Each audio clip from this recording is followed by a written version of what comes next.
So hello everyone, welcome back to another video. তো আজকে কথা হলো জিৎ অভিনীত upcoming Bangla cinema the lion. এই সিনেমাটা কবে আসতে চলেছে এবং সবকিছু ঠিকঠাক থাকলে কবে এই সিনেমাটা রিলিজ হওয়ার সম্ভাবনা আছে, এই বিষয়বস্তু নিয়ে তোমাদের সাথে আপডেট শেয়ার করব। তো মূলত জিতের লায়ন সিনেমাটা, এই সিনেমাটা নিয়ে অনেক দিন ধরে ডিসকাশন লেভেলে কাজ চলছে যে এই সিনেমাটাকে প্রপারলি কবে নিয়ে আসা যাবে, এবং এই সিনেমাটার পার্টিকুলারলি যৌথ প্রযোজনা এই সিনেমাটা আনার প্ল্যান হয়েছিল।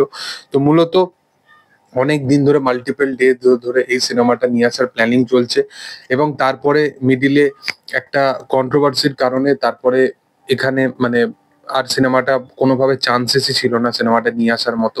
সিনেমাটা পুরোপুরি সেলফ হয়ে যায়। বাট ইনিশিয়াল লেভেলে জিৎ এবং রায়ান রাফির মধ্যে কিন্তু কথোপকথন চলছিল বারংবার মানে লায়ন প্রজেক্টটা নিয়ে, এবং লায়ন খুব বড় লেভেলের একটা প্রজেক্ট, এবং লায়ন সচরাচর তুফানের ইউনিভার্স হতে চলেছে। মানে তুফান এমন একটা ছবি যেটার কিন্তু সেকেন্ড পার্টও আসবে, এটা কিন্তু ছবি রিলিজ হওয়ার আগেই বলে দেওয়া হয়েছিল।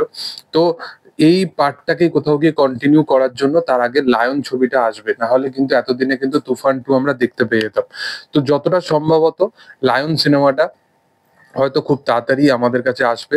এবং তোমরা সকলেই জানো যে জিতের আপকামিং যে সিনেমাটা আসতে চলেছে, যেটা অনন্ত সিংহর লাইফের ওপর বেসড করে সিনেমাটা, যেটা সবকিছু ঠিকঠাক থাকলে আগামী বছর 15ই আগস্টের সময় এই সিনেমাটা মুক্তি পেতে পারে। এবং ঈদ উপলক্ষ করে জিতের সবসময় সিনেমা আসে এটা আমরা জানি, বাট এই সিনেমাটা কিন্তু ঈদ উপলক্ষ করে আসবে না। এবং এই সিনেমাটা আসার টাইম হচ্ছে 15 আগস্টের টাইমে, মানে এটাই একটা সঠিক সময় রিলিজ হওয়ার মতো। তো সেই কারণবশত তারা সেই সিনেমাটাকে 15 আগস্টে নিয়ে আসারই প্ল্যানিং করেছে, এবং দুর্গাপুজোর মাস থেকেই এই সিনেমাটার মোটামুটি শুটিং শুরু হয়ে যাবে। এবার যদি সবকিছু ঠিকঠাক থাকে, এই বছরের মধ্যেই যদি এই সিনেমার শুটিং শেষ হয়ে যায়, বা জানুয়ারি ফেব্রুয়ারি করে যদি এই সিনেমার শুটিং শেষ হয়ে যায়, তাহলে বাকি যে 5-6টা মাস সেটা কিন্তু জিৎ পুরোপুরি লায়নের জন্য দেবে। কারণটা হচ্ছে জিৎ অনেক টাইম নিয়ে সিনেমা বানায়, এটা আমরা সকলে জানি, অনেক যত্ন নিয়ে সিনেমা বানায়। তো তার যে আপকামিং প্রজেক্ট লায়ন, সেটা একটা যেহেতু কমার্শিয়াল জনারের সিনেমা, তো সেখানে তার একটা টাইম তো অবশ্যই লাগবে।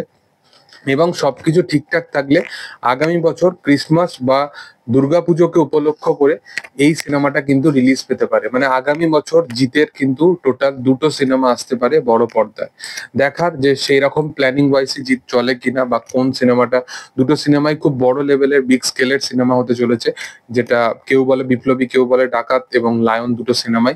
তো দেখার যে 2টো সিনেমাই একই বছরে মুক্তি পায় নাকি লায়নকে তারা 2027 সালের ঈদের জন্য শিফট করে, সেটাই হচ্ছে দেখার।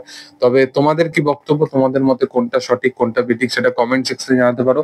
ভিডিও যদি ভালো লেগে থাকে অবশ্যই লাইক করো, শেয়ার করো, সাবস্ক্রাইব করো চ্যানেলটাকে, পাশে থাকা বেল আইকনটা অবশ্যই প্রেস করে দিও। Thank you all, by.